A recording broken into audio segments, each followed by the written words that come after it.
Hi everyone, it's your daily 10-minute business and finance news wrap for this Friday, the 27th of January 2023. Later, the US economy expands more than expected. Will it avoid a recession? But first, a warning to social media influencers to be more transparent. The ACCC is targeting those in the following fields: fashion, beauty, food, travel, health and gaming especially, to make sure they clearly tell their viewers when they watch paid content. Otherwise, they may face fines of $2.5 million if they don't. For more, explaining why this action is being taken, here is the ACCC Chair, Gina Cass-Gottlieb.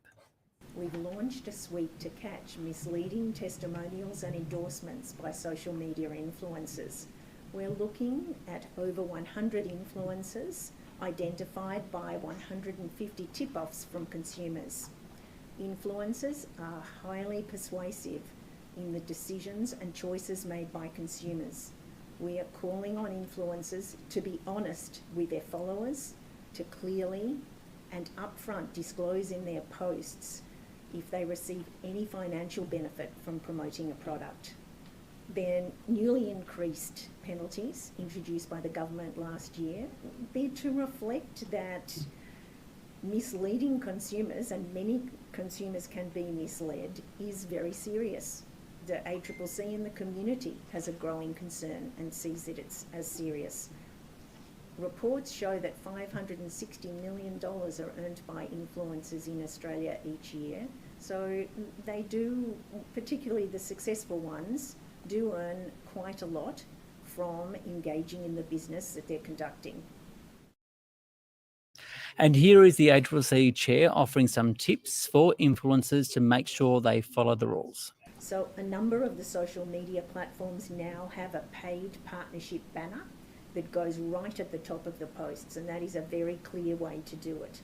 If that is not available, then we expect to see clearly and prominently in a post a hashtag that says #ad, #promotion, #sponsorship, something that indicates and clearly discloses the financial relationship that is involved. That's the ACCC Chair, Gina Cass-Gottlieb, talking about the rules for social media influencers to follow to make sure they clearly identify what is paid content. Now to the Australian share market, which closed at a 9-month high, the ASX 200, 7,493. That is a rise of 0.3%. For more, I spoke earlier with Marcus Bogdan. He is a Chief Investment Officer at Blackmores Capital, and first asked him what he thought about the US GDP numbers, which came in stronger than expected at an annualised rate of 2.9%. You're right. GDP was stronger than anticipated, and it continues to illustrate the strength of the underlying economy in terms of both employment, consumption and corporate earnings. Nevertheless, there is evidence of a slowing in the US economy, primarily through consumption and business investment. But to date, it's been stronger for longer in terms of demand. The labour market has held up remarkably well, and we've got a China reopening. So all of that suggests that we're leaning towards more of a soft landing than a hard landing in terms of a deep recession. So how did the markets react? Well, the markets were positive. Overnight, they were all up after the GDP data. And secondly, the ASX 200 has continued its strength into January, with the materials and the technology sector leading the bourse. So we're heading in Australia to a record high. I think we're only a couple percent away from a record high on the ASX 200. Why is this? Because we're not done with lifting interest rates yet, are we? So why all this positive momentum on the share market as we start the year? Well, the great irony is, as the economy has remained far more resilient both in Australia and globally, it does mean that interest rates will continue to rise. But at this point, the impact has been very muted.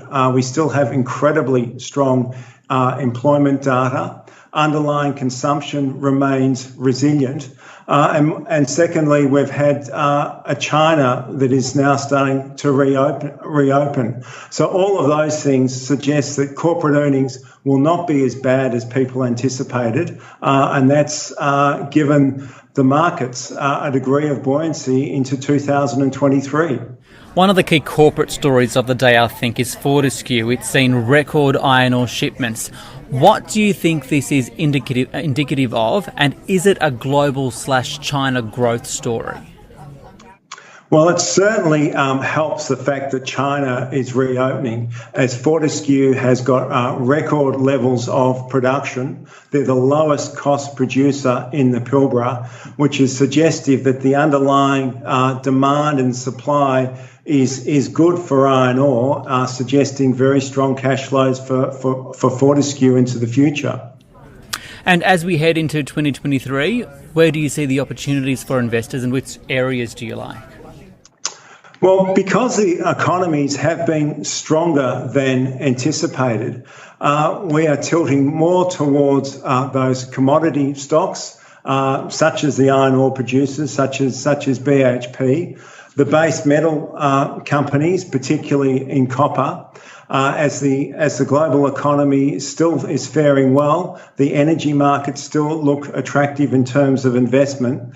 And finally, in healthcare, because of the significant backlogs that we're seeing of patients because of the impact of COVID, that is still to be played out in terms of greater revenues for healthcare stocks into 2023. Marcus Bogdan there from Blackmores Capital. This SBS On The Money stream is provided for informational purposes only. The content in this stream should not be understood as constituting advice or a recommendation. It is not personal advice, and it does not consider your personal circumstances or objectives. You should contact a licensed professional before making any financial decision.